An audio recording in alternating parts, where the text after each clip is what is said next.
तकरीबन एक महीने से इंडिया इस्लामिक कल्चरल सेंटर के इलेक्शन की चर्चा हो रही थी। हर तरफ मीटिंग पर मीटिंग की जा रही थी।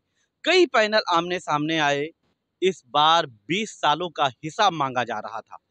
लेकिन 20 सालों का हिसाब सलमान खुर्शीद साहब जिस मजबूती से मैदान में आए थे, बल्कि आने से पहले उनको लाया गया था। जो कांग्रेस के लोग थे, इस्लामिक सेंटर के कई मेंबरान थे, उन्होंने उनको जबरदस्ती मैदान में उतारा। लेकिन नतीजा ये है कि सलमान खुर्शीद साहब इंडिया इस्लामिक कल्चरल सेंटर के नए सदर मुंतखब हो चुके हैं। सिर्फ इसका बाज़ाब्ता ऐलान होना बाकी है।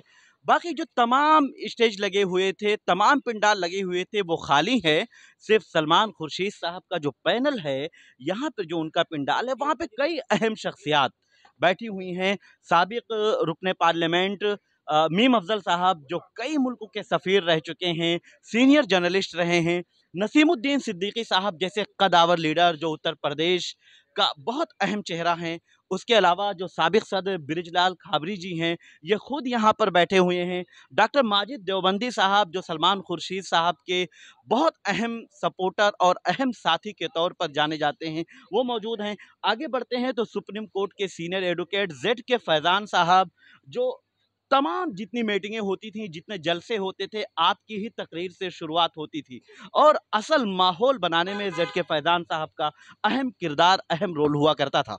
यहाँ पर तमाम अहम शख्सियात बैठी हैं, हम बात करेंगे। सबसे पहले नसीमुद्दीन सिद्दीकी साहब, जो उत्तर प्रदेश के साबिक वज़ीर हैं और कांग्रेस के बहुत अहम लीडर माने जाते हैं। सबसे पहले तो नसीमुद्दीन सिद्दीकी साहब, सलमान खुर्शीद की जीत की मुबारकबाद आपको इसलिए कि तकरीबन 5-6 दिनों से आपने दिल्ली में डेरा डाल दिया था। कैसे नहीं, देखेंगे? जितनी मुबारकबाद आप मुझे दे रहे हैं उससे ज़्यादा मुबारकबाद मैं आपको और जिस जिस को आईआईसीसी से हमदर्दी है कि बच जाए, उन सबको मुबारकबाद। और पूरे आवाम को, हिंदुस्तान के सबको मुबारकबाद देता हूँ कि सलमान खुर्शीद साहब जैसे आ, एक काबिल आदमी, चाहे वो वकालत के मामले में हो, चाहे वो सियासी मामले में हो, चाहे वो शराफत के मामले में हो, या समाजी खिदमत के मामले में हो, सलमान खुर्शीद साहब की एक अलग पहचान है।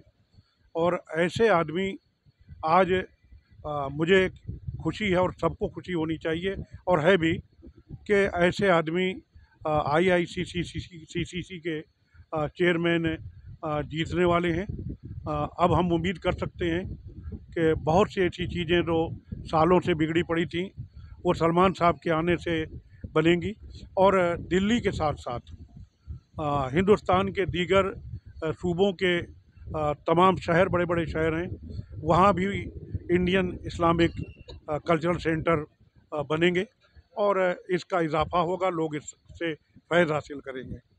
तो नसीमुद्दीन सिद्दीकी साहब का कहना है कि जो चीज़ें बिगड़ी पड़ी थीं कई सालों से, उनको अब ठीक कर लिया जाएगा। लेकिन अब डॉक्टर माजिद देवबंदी साहब, जो मुमताज़ शायर हैं, आलमी शोहरत याफ्ता हैं, हर कोई जानता है, मीटिंगों में सलमान साहब के लिए माहौल बनाने का काम किया करते थे। डॉक्टर बाजिद साहब, आप शुरू से सलमान खुर्शीद साहब के साथ जुड़े रहे और इलेक्शन जिताने में बहुत अहम रोल अदा किया। आज कैसा महसूस कर रहे हैं?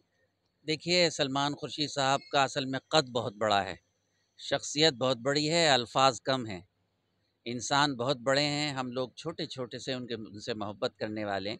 लेकिन सबसे बड़ी बात ये है कि ये इलेक्शन सलमान खुर्शीद का नहीं था, ये इलेक्शन किसी पार्टी का नहीं था, ये election India Islamic culture centre के वक़ार को बनाने का था। पिछले 20 साल में लोग रहे, काम भी हुआ, हम भी साथ रहे, लेकिन अब जिस नहज पर इंडिया इस्लामिक कल्चर सेंटर आ गया था, वहाँ नफ़रतों के बादल शायद इंडिया इस्लामिक कल्चर सेंटर के करीब आ रहे थे, जिसके लिए हमें फ़ख्र है कि हमने उन बादलों को दूर कर दिया। मोहब्बत की रोशनी आ गई और मोहब्बत की रोशनी जब सलमान खुर्शीद जैसे अज़ीम सियासतदान, अज़ीम मुफ़क्किर, कौम और मिल्लत के अज़ीम रहनुमा, उसके अलावा सलमान साहब का खानवादा देखिए, जंग आज़ादी से लेकर इन मुसलमानों की खिदमत में सलमान साहब का आना इसलिए भी ज़रूरी था, इसलिए हम दामे दिरमे कदम सुखने साथ रहे और हमें फ़ख्र है कि हम लोग जीत चुके। कल जीत गए थे, अब तो हमारा परसेंटेज बढ़ रहा है, बोनस बढ़ रहा है। सलमान खुर्शीद के आने से सिर्फ इंडिया इस्लामिक कल्चर सेंटर ही बेहतरी की तरफ नहीं जाएगा, बल्कि इंडिया इस्लामिक कल्चर सेंटर इंशाल्लाह इंटरनेशनल इस्लामिक कल्चर सेंटर बनेगा। हमारी दुआएं, हमारी मेहनतें कुछ भी नहीं हैं। अगर सलमान खुर्शीद साहब ना आते, खुदा ना करे, तो अल्लाह ना करे, इंडिया इस्लामिक कल्चर सेंटर का बहुत बड़ा नुकसान होता। आज मोहब्बतों के चिराग रोशन हुए हैं। मैं मुबारकबाद देता हूँ हर एक उस शख्स को जो हमारे साथ रहा। मैं तो एक ज़र्रा बराबर मामूली सा लाइफ मेंबर हूँ। जो मुझसे हो सका वो मैंने किया, और सिर्फ इसलिए किया कि उन्हें है शौक़ अगर बिजलियाँ गिराने का, हमारा काम भी है आशियाँ बनाने का। सुना है लोग हैं माहिर हवा चलाने में, हुनर न छोड़ेंगे हम भी दिए जलाने का। ये दिए जलाने का हुनर ना हम छोड़ेंगे, ना इंडिया इस्लामिक कल्चर सेंटर छोड़ेगा, और इंशाअल्लाह इसके वक़ार में इजाफ़ा होगा। तो ये थे डॉक्टर माजिद साहब, जिनका कहना है कि इंडिया इस्लामिक कल्चरल सेंटर को बचाने के लिए सलमान खुर्शीद साहब को लाया गया था। अगर वो नहीं आते तो इस्लामिक सेंटर का बहुत बड़ा नुकसान होता। आगे बढ़ते हैं, यूपी के पूर्व अध्यक्ष यानी साबिक रियासती सदर बृजलाल खाबरी जी बैठे हुए हैं। आपसे बात करते हैं। सलमान साहब की जीत का ऐलान हो चुका है, सिर्फ ऐलान होना बाकी है। वोट परसेंटेज इतना ज़्यादा है कि अब कोई मुकाबला अगर जो नीचे के 2 लोगों को भी मिला लिया जाए तो वो आगे नहीं आ सकते। आप कैसे देख रहे हैं इस चीज़ को? बहुत अच्छा लग रहा है आपसे तकरीर करने में। जो आप बता रहे हैं उससे मन बड़ा प्रसन्न है। और जहाँ तक सलमान साहब की बात है तो उनके बारे में कुछ भी कहना बहुत कम है। बहुत नेक इंसान हैं, और उनका जीतना उनके लिए तो जो है सो है ही, लेकिन इस्लामिक सेंटर के लिए बहुत कुछ है। जैसा भी ये बताया गया कि जो यहाँ नफ़रत का बाज़ार बना हुआ था वो ख़त्म होकर के अब प्यार और मोहब्बत बढ़ेगी। बेशक कोई भी संस्थान हो, चाहे छोटा हो या बड़ा हो, जहाँ पर मोहब्बत बढ़ती है वो प्रोग्रेस करता है। जहाँ नफ़रतें होती हैं वहाँ पर नुकसान उठाने पड़ते हैं। आज 20 साल बाद एक ऐसे आदमी को ये बागडोर सौंपी जा रही है देश के आवाम के द्वारा, जो निहायत शरीफ आदमी है, और उनकी शराफत की चर्चा कहीं अकेले दिल्ली में नहीं है, पूरे देश में है। और वो अगर यहाँ पर बैठने जा रहे हैं इस्लामिक सेंटर के हेड बन के, तो निश्चित आवाम के साथ साथ जो हिंदू मुस्लिम भाईचारा है वो भी आगे बढ़ेगा, क्योंकि हम लोग बहुत पसंद करते हैं उनको, और वो भी हम लोगों को बहुत पसंद करते हैं। इस तरीके से हम कह सकते हैं कि अब जो मौका मिला है उनको जीत का, इस जीत के बाद जो भी टाइम उनको मिलेगा वो मोहब्बत के अलावा उनके पास और कोई काम नहीं होगा। मोहब्बत के आधार पर इस इस्लामिक सेंटर में 4 चाँद लगेंगे, ये बिल्कुल पक्का है। बहुत शुक्रिया। तो सलमान खुर्शीद साहब का जो सेकुलर चेहरा है इससे हर कोई वाकिफ़ है। कई अहम ओहदों पे रहने के बावजूद भी आम लोग भी उनसे मुलाकात कर सकते हैं। उसी का ज़िक्र बृजलाल खाबरी जी ने किया कि अब यहाँ पर नफ़रत का अड्डा नहीं बनेगा और वो हिंदू मुस्लिम को साथ लेकर चलने का काम करेंगे। लेकिन अब इस दरमियान हमारे बीच मीम अफ़ज़ल साहब, जो कई अहम मीटिंगों में भी रहे, लेकिन उससे ज़्यादा आपकी चर्चा उस वक़्त हुई जब आपने इश्तिहार जारी कर दिया और सलमान खुर्शीद साहब की हिमायत के लिए अपील की और इंडिया इस्लामिक कल्चरल सेंटर को बचाने की अपील की थी। उस अपील के बाद में आज अफ़ज़ल साहब आप कैसे देख रहे हैं? देखिए, मेरी अपील तो बहुत छोटी थी। अपील तो बड़े बड़े पैमाने पर आरएसएस ने की है, ये कह कर के कि हम इस्लामिक सेंटर पर एक तरह से कब्ज़ा करने का जो उनका प्लान था, उसका असर ये साफ नज़र आ रहा है। ज़ाहिर है कि ये लड़ाई जो थी वो सलमान खुर्शीद साहब की दूसरे कैंडिडेट से नहीं थी। ये बुनियादी तौर पर सेकुलरिज़म और कम्युनलिज़म के बीच में लड़ाई थी।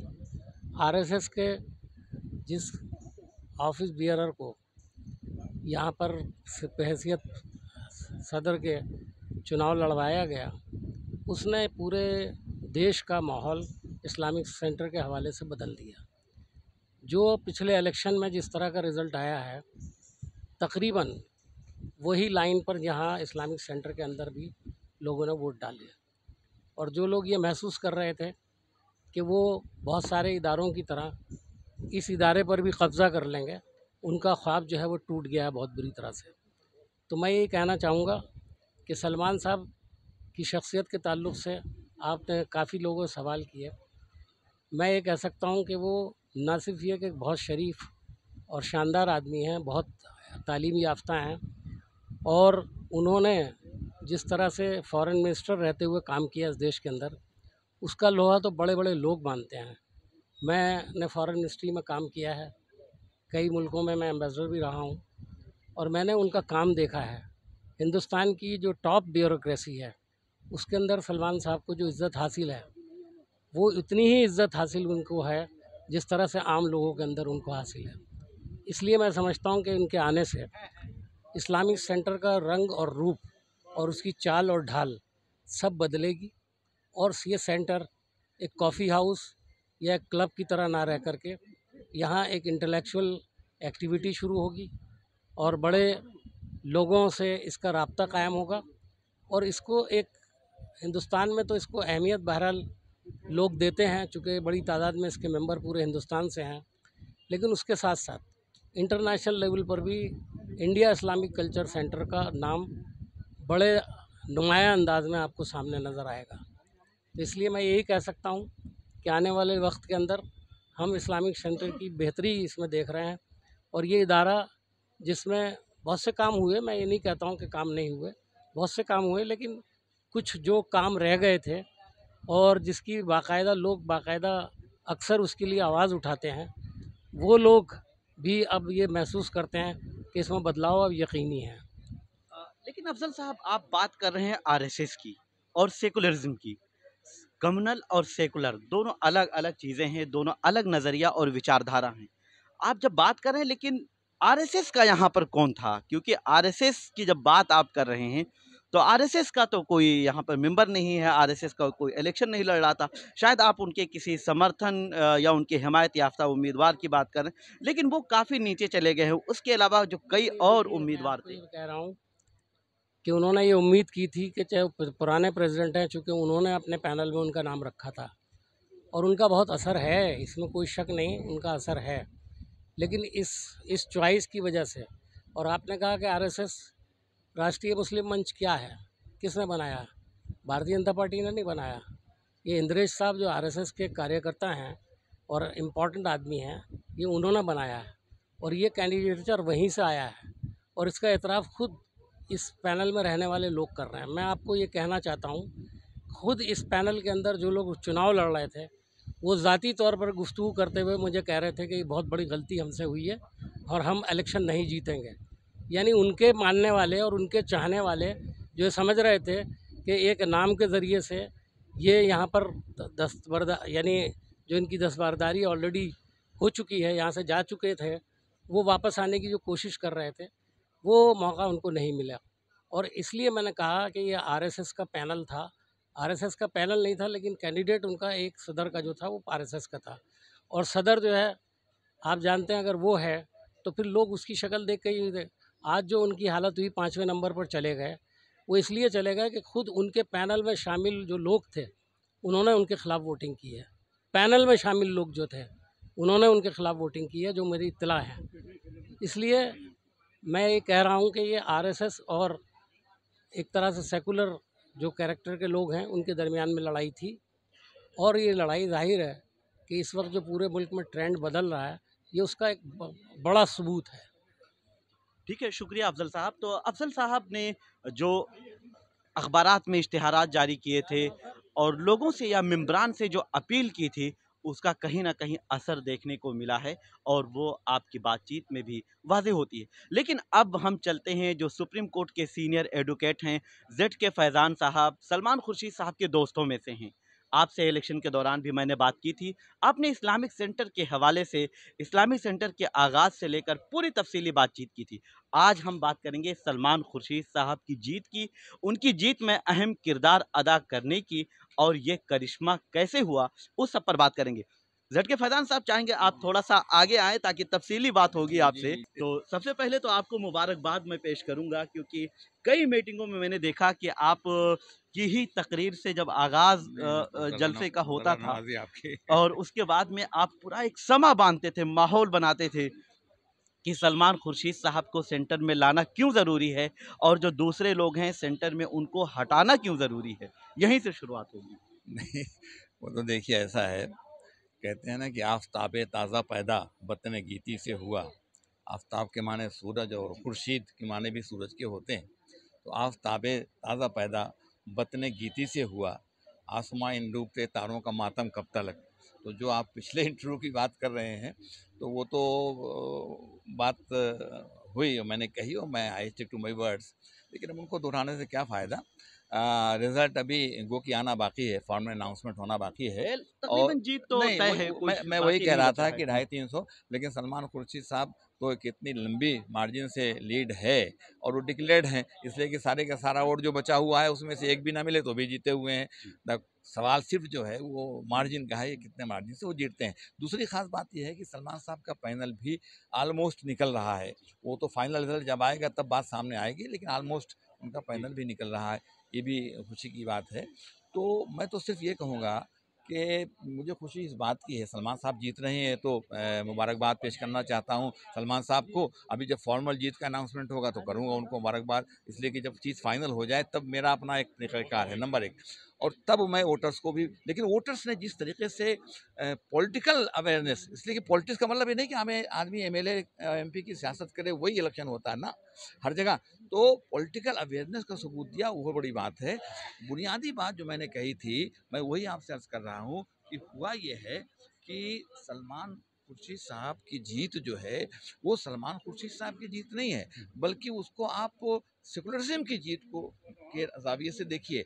मुझे खुशी इस बात की है कि ये सेंटर जो है फिरका परस्त ताकतों का अड्डा बनने से रह गया या उसको रोक दिया वोटर्स ने, इसके लिए उनको मुबारकबाद पेश करना चाहता हूँ। भारतीय जनता पार्टी जिस तरीके से पूरे मुल्क में पिछले 11 सालों से आप देख रहे हैं कि इस कॉरपोरेशन पे कब्ज़ा, यहाँ पे कब्ज़ा, इस इंस्टीट्यूशन पे कब्ज़ा, हर जगह अपने लोगों को बैठा करके कब्ज़ा कर रही है, वो आपके सामने दोहराने की ज़रूरत नहीं, उतना आपके पास वक्त भी नहीं।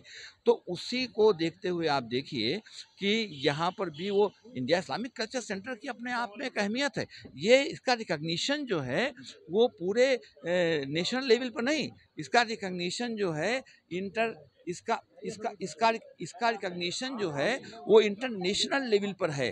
तो इसको वो अपने हाथ में लेना चाहती थी। राह में भटकी जो फसलें गुल तो पहुंचाने गए, इस बहाने से चमन की हर में वीराने गए। सिराज, मैं फिर वो नाम आ रहा है जो अभी तक इसके प्रेसिडेंट थे 20 साल। मैं वहीं आऊंगा कि सुनिए, आप सुनिए, अपनी तकरीर में सुनिए, सबसे ज्यादा सिराजुद्दीन पैनल से ही शुरुआत करते थे और वो पैनल 5वें नंबर पे चला हाँ, गया। 5वें नंबर पे चला गया, तो वोटर्स की अवेयरनेस तो ही है, इसलिए मैं उनको मुबारकबाद पेश करना चाहता हूँ। देखिए ऐसा है, जो हमारे साबिक सदर थे, जो अभी तक रहे, वो इसमें कोई दो राय नहीं कि वो बीजेपी से जुड़े हुए थे, वो बीजेपी से जुड़े हुए थे, ये बिल्कुल जग ज़ाहिर बात थी। लेकिन ये कि वो ज़रा मोहतात होकर काम लेते थे, अपने आप को आले पर मना कर देते थे कि नहीं भाई ऐसा नहीं, मैं पार्टी मैन नहीं हूँ। लेकिन अब तो एक पार्टी का रिकग्नाइज्ड आदमी लाया जा रहा, तो जो मुस्लिम राष्ट्रीय मंच का वन ऑफ द कन्वीनर्स हैं वो, और वो इंद्रेश के, और वहाँ पर उन्होंने अपनी मीटिंग में ये बात कही, जिसका वहाँ की मीटिंग में बैठे हुए लोगों ने कहा कि मेरे पास पीएमओ ऑफिस से फ़ोन आया है कि इनको कामयाब बनाइए। तो एक तरह से खुल्लम खुल्ला इस पे आकर के कहना चाहते हैं, ताकि जब भी कोई मसला आए, वक्फ का मसला आए, कोई मसला, अभी वक्फ का मसला है, अभी यहाँ से रेजोल्यूशन पास होता कि साहब मुसलमान वक्फ में खुद चोरी गड़बड़ी कर रहे हैं, बेईमानी कर रहे हैं, इसलिए बिल जो आया बहुत सही है। तो जब भी कोई इशू इस तरह का आता जिसमें मुसलमानों के ताल्लुक से कोई बात होती, तो ये सेंटर उसके लिए इस्तेमाल किया जाता। तो ये बहुत बड़ी बात हुई है, बहुत बड़ा अचीवमेंट है सेंटर के लिए। जहाँ तक सेंटर में काम होने की बात है, सलमान खुर्शीद साहब आए हैं, सलमान खुर्शीद साहब ने वादा किया है। मैं खाली एक बात कहना चाहता हूँ कि सलमान खुर्शीद आने के बाद सेंटर में जमहूरी निज़ाम कायम होगा, और जब जमहूरी निज़ाम कायम होगा तो सारी बातें अच्छे ढंग से होंगी और दूर हो जाएंगी। और मुझे पूरा यकीन है कि सलमान खुर्शीद साहब जमहूरियत को सामने रख के काम करेंगे। जैसा उन्होंने कहा है कि मेंबरशिप हो, यहाँ की फैसिलिटीज़ के बारे में हो, सबके लिए अलग अलग एम्पावर्ड कमेटीज़ बनाएंगे और सब काम करेंगी। वो चीज़ इंशाल्लाह होगी और फिर सेंटर अपने नामोनमूद की हाइट पर पहुँचेगा। खुद सलमान खुर्शीद साहब के आने के बाद सेंटर अपने एक हाइट पर पहुँचा है, नंबर एक। नंबर दो, एक बात और कहना चाहूँगा, पूरे हिंदुस्तान में अभी बांग्लादेश पर जो रिएक्शन हुआ, मैंने भी प्रेस वगैरह में दिया है, वो अलग मसला है, लेकिन जाहिर चीज़ सलमान खुर्शीद साहब की पर्सनालिटी,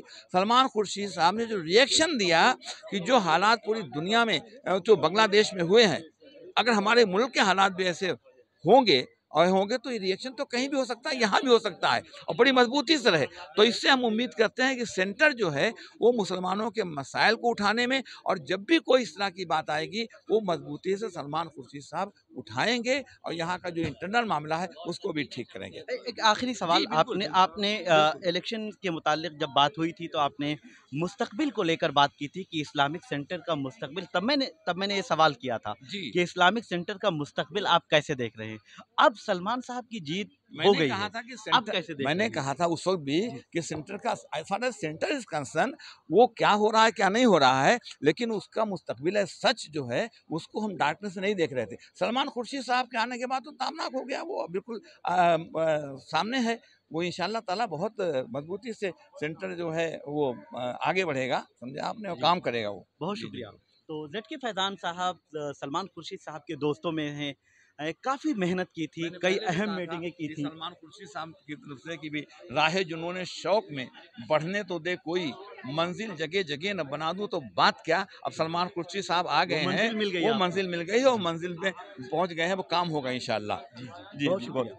तो ये माहौल है पूरा, आप देख सकते हैं, जैसा कि मैंने पहले कहा था, सारे पंडाल खाली हैं, लेकिन इस पंडाल में आप देखिए लोगों के मिलने का सिलसिला जारी है, सलमान खुर्शीद साहब को मुबारकबाद देने का सिलसिला जारी है। बहार बरकी साहब, आपसे भी एक सवाल लेंगे।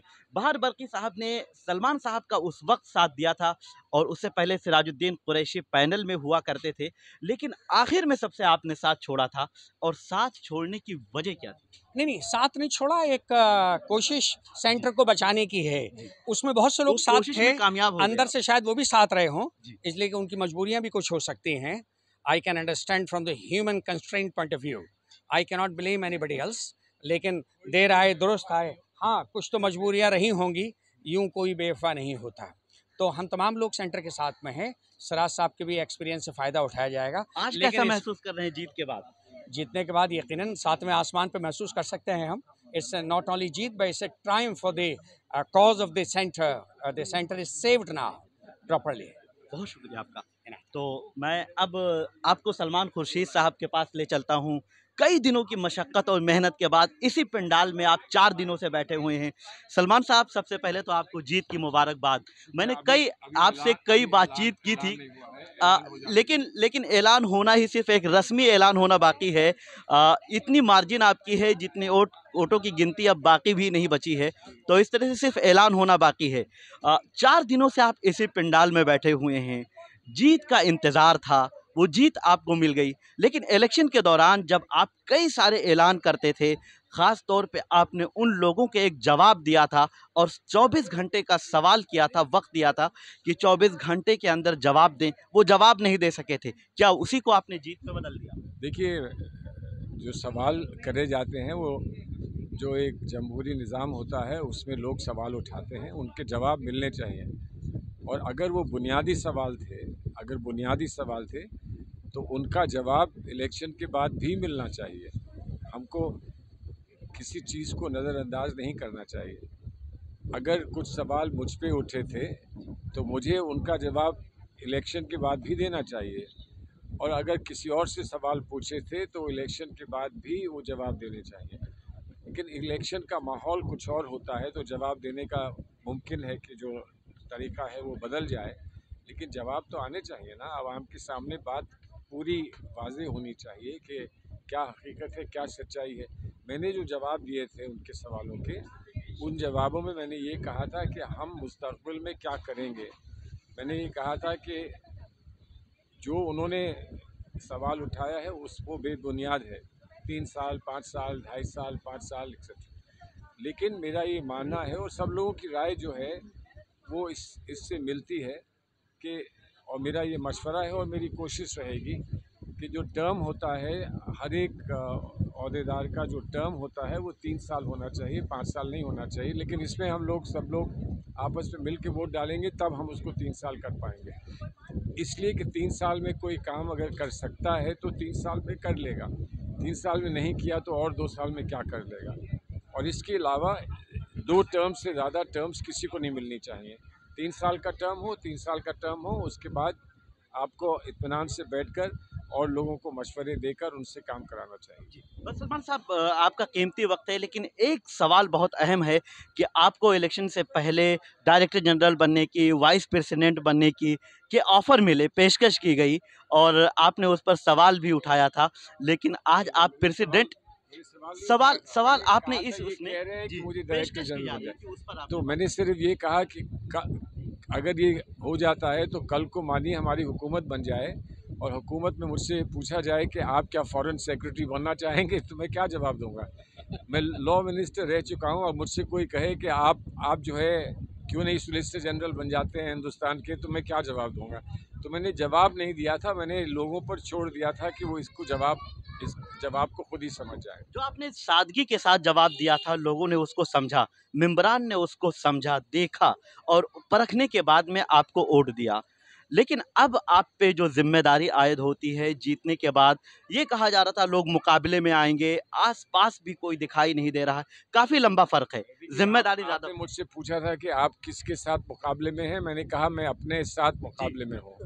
मुकाबला मैं अपने आप से कर रहा हूँ और वो मुकाबला मेरा जिंदा रहेगा, क्योंकि मुझे ये करके दिखाना होगा कि एक इंसान में कितनी क़ुव्वत रहती है, एक इंसान में क्या हुनर होता है, क्या डेडिकेशन होता है। उसका सवाल तो ज़िंदा रहेगा, उस सवाल को सामने रखकर ही मुझे काम करना होगा। मैं काम करने की कोशिश करूँगा।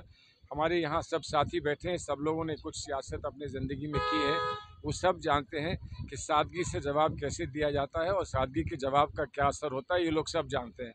तो इसलिए इस बात में मुझे खुशी इस बात की है कि मेरे सारे साथी सहमत हैं। बस आखिरी सवाल सलमान साहब कि वज़ीर ख़ारजा, साबिक़ वज़ीर ख़ारजा रह चुके हैं, फ़ॉरेन मिनिस्टर, अब इस्लामिक सेंटर को ग्लोबल सेंटर बनाने की बात भी इलेक्शन के दरमियान आएगी, इसको कैसे देखेंगे आप? यकीनन हमारी कोशिश होगी कि इसको ग्लोबल बनाएं।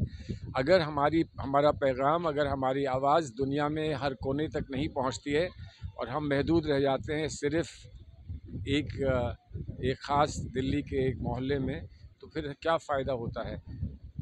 इसमें सब लोगों ने पेशकश की, किसी ने कहा कि हम ताजिर हैं, किसी ने कहा कि हम प्रोफेशनल हैं, किसी ने कहा कि हम कुछ और हैं। तो जिसका इंटरनेशनल रिलेशन से कुछ रिश्ता रहा है, ताल्लुक़ रहा है, वो इसी को करके दिखाए कि हमारी आवाज़ कहाँ तक पहुँचे। सबसे पहले बिरादराने वतन के साथ हमारी आवाज़ पूरे हिंदुस्तान में पहुँचे और उसके बाद ये आवाज़ बाहर तक पहुँचे। और बहुत सारे यहाँ लोग बैठे हैं, हमारे एक एम्बेसडर साहब यहाँ बैठे हैं, मीम अज़हर साहब हमारे मुल्क के एम्बेसडर रहे हैं। तो ऐसे लोग हमारे पास हैं, तो यकीनन ये बात बहुत दूर तक पहुँचेगी। नसीमुद्दीन साहब बैठे हुए हैं, ये बात बहुत दूर तक पहुँचेगी। ब्रिजलाल जी बैठे हुए हैं, ये सब लोग की एक ही आवाज़ बनकर जब पूरे हिंदुस्तान में गूंजेगी तो मुझे उम्मीद है कि उसका असर यकीनन होगा। बहुत शुक्रिया आपका। तो आपने देखा कि सलमान खुर्शीद साहब का जो अज़्म और हौसला इलेक्शन के दौरान था, आज जीत के बाद भी वही सादगी, वही खुशमिजाजी, वही अंदाज़ हमें देखने को मिलता है। और आपके साथियों का, जैसा मैंने ज़िक्र किया था, मीम अफ़ज़ल साहब, ज़ेड.के फैज़ान साहब से लेके डॉक्टर माजिद साहब और नसीमुद्दीन सिद्दीकी साहब ने तो दिल्ली में आके डेरा डाल दिया था।